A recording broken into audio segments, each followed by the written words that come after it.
নমস্কাৰ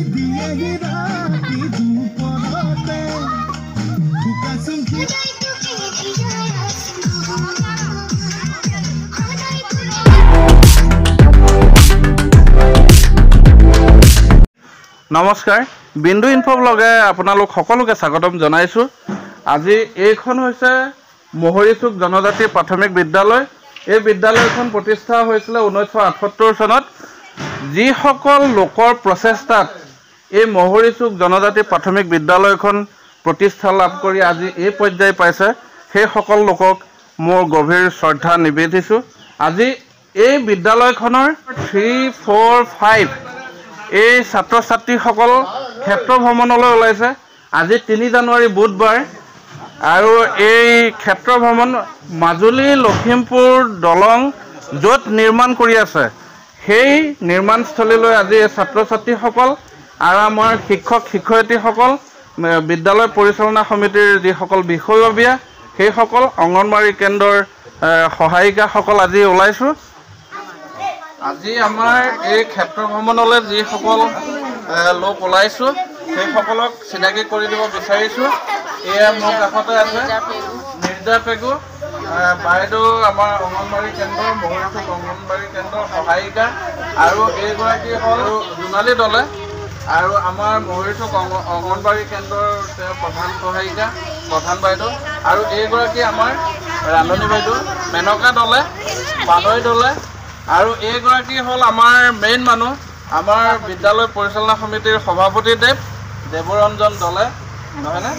আৰু এয়া বাইদেউ, এই বাইদেউ মহৰীচুক জনজাতি প্ৰাথমিক বিদ্যালয়ৰ প্ৰধান বাইদেউ, আৰু এওঁ হৈছে পিংকু পেগু। এওঁ মহৰীচুক এই গাঁওখনৰে এজন উদীয়মান যুৱক।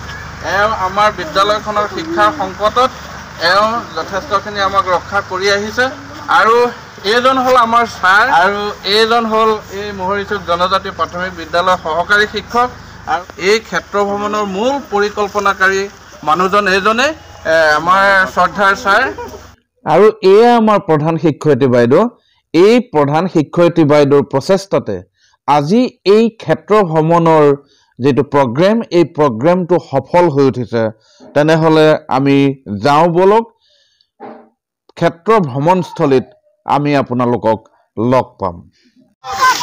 আমি অৱশেষত আহি পাই গ'লোহি এই পিকনিকস্থলী। আমি ঠাইটো এইটোৱে নিৰ্বাচন কৰিছোঁ, এইটো ঠাই। ছাত্ৰ ছাত্ৰীসকলে এয়া বহিছে, তেওঁলোকে এই জেগাটো ধুনীয়াকৈ চাফা কৰি ল'লে, আৰু এই জেগাটো চাফা কৰি লোৱা হৈছে। আমাৰ এয়া কাম আৰম্ভ হৈ গৈছে।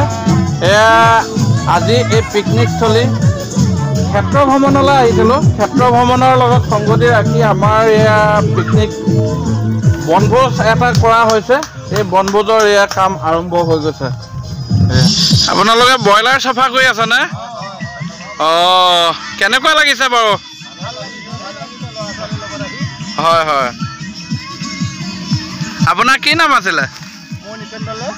অঁ, আপোনালোকৰ? হয়। অঁ,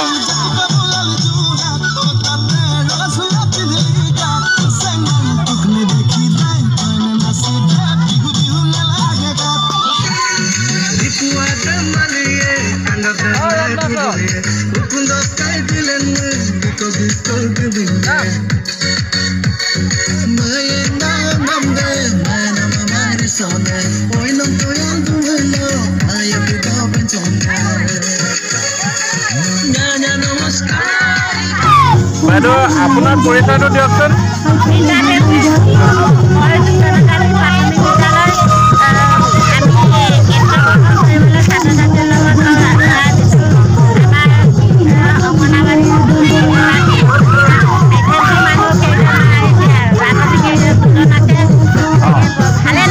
ভাল লাগিছে বাইদেউ? কেনেকুৱা লাগিছে? ভাল লাগিছে, বহুত ভাল লাগিছে। আমাৰ ল'ৰা ছোৱালী চব আহিছে, সেইকাৰণে বহুত বহুত ভাল লাগিছে আমাৰ। হয় হয়, ঠিক আছে, ধন্যবাদ।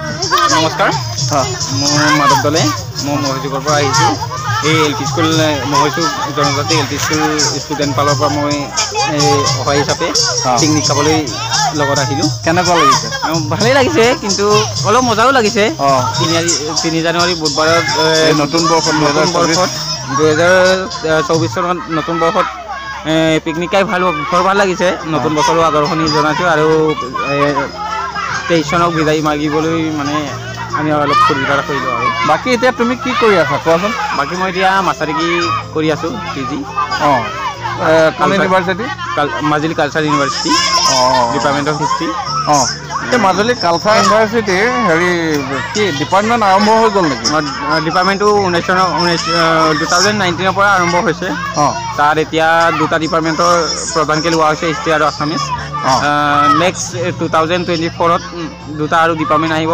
ইকনমিক্স আৰু ছ'চিয়লজি তাৰ এতিয়ালৈকে বাৰু ইমান তথ্যটো পোৱা নাই আমি শুনিছিলোঁ ৱেবছাইটতো দিয়া নাই বাৰু ঠিক আছে থেংক ইউ ছাৰ তুমি পঢ়ি আছা গতিকে তোমাৰ জীৱনটো ভাল হওক আগলৈ সুখৰ হওক আৰু তোমাৰ ৰিজাল্টটো সুখ্যাতিৰে যাতে তুমি উত্তীৰ্ণ হোৱা আৰু তোমাৰ কথাবিলাক মই স্কুলত শুনিছিলোঁ এই মাধৱ দলেও এই মহৰিচুক জনজাতি প্ৰাথমিক বিদ্যালয় শিক্ষাৰ সংকটত এওঁ সহায় কৰি আহিছে আৰু তেনেকৈ যুৱক যুৱতীসকল ভাল মহৰিচুক গাঁৱৰ তেওঁলোকে স্কুলখনক বিদ্যালয়খনক যথেষ্ট সহায় কৰি আহিছে আমাৰ দাদাসকল ব্ৰইলাৰ মাংস কটাত লাগি গ'ল পানী ওচৰতে আছে সুবিধা কৰি লৈছে সুবিধা হৈছে তেওঁলোকৰ এইখন লোহিত নদী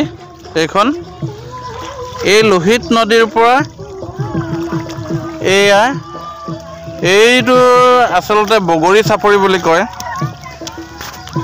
ইয়াৰ স্থানীয় লোকে এইটো পিয়ানো চাপৰি বুলি কয় এই পিয়ানো চাপৰিতে আমাৰ এই বনভোজটো আমি আৰম্ভ কৰিছোঁ আৰু ইয়াতে আপোনালোকক অলপ জুম কৰি দেখাই দিছোঁ এইখনেই হৈছে মাজুলী লখিমপুৰ সংযোগী দলং এই দলংখনৰ ক্ষেত্ৰ ভ্ৰমণৰ কাৰণে বিদ্যালয়খনৰ পৰা ছাত্ৰ ছাত্ৰী বা অভিভাৱকসকল ইয়ালৈ আহিছে আমাৰ এই বাইদেৱে ধনিয়া ধুইছে চালাডৰ লগত এই ধনিয়াখিনি দিব আৰু এয়া লাগি আছে আৰু এয়া বাইদেউহঁতে পানীও আনিছে আৰু এনেদৰে আমাৰ খানা বনোৱা কামটো হৈ গৈছে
মাজুলী লখিমপুৰ সংযোগী দলং এই দলংখন আমি সকলোৱে গ'লো আমি ক্ষেত্ৰ ভ্ৰমণ কৰিলোঁ নহয় জানো আমি ক্ষেত্ৰ ভ্ৰমণ কৰি আমি কি পালোহি যে আমি এইকেইটা কথা বুজি পালোঁ মাজুলী লখিমপুৰ সংযোগী এই দলংখন যে মাজুলী জিলাৰ বালিচাপৰিৰ পৰা লখিমপুৰ জিলাৰ বঙালমৰালৈকে ভাৰত বা অসম চৰকাৰে কি কৰিছে এটা ৰাষ্ট্ৰীয় ঘাইপথ নিৰ্মাণৰ এই কাৰ্যক্ৰম কৰি ব্যৱস্থা গ্ৰহণ কৰি আছে।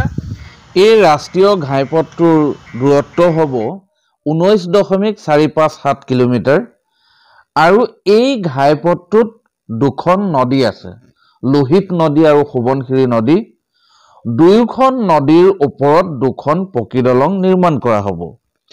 লোহিত নদীখনৰ ওপৰত নিৰ্মাণ হ'ব লগা পকী দলংখনৰ দূৰত্ব হ'ব 702 মিটাৰ আৰু সোৱণশিৰি নদীখনৰ ওপৰত নিৰ্মাণ হ'ব লগা দলংখনৰ দূৰত্ব হ'ব 2.830 কিলোমিটাৰ।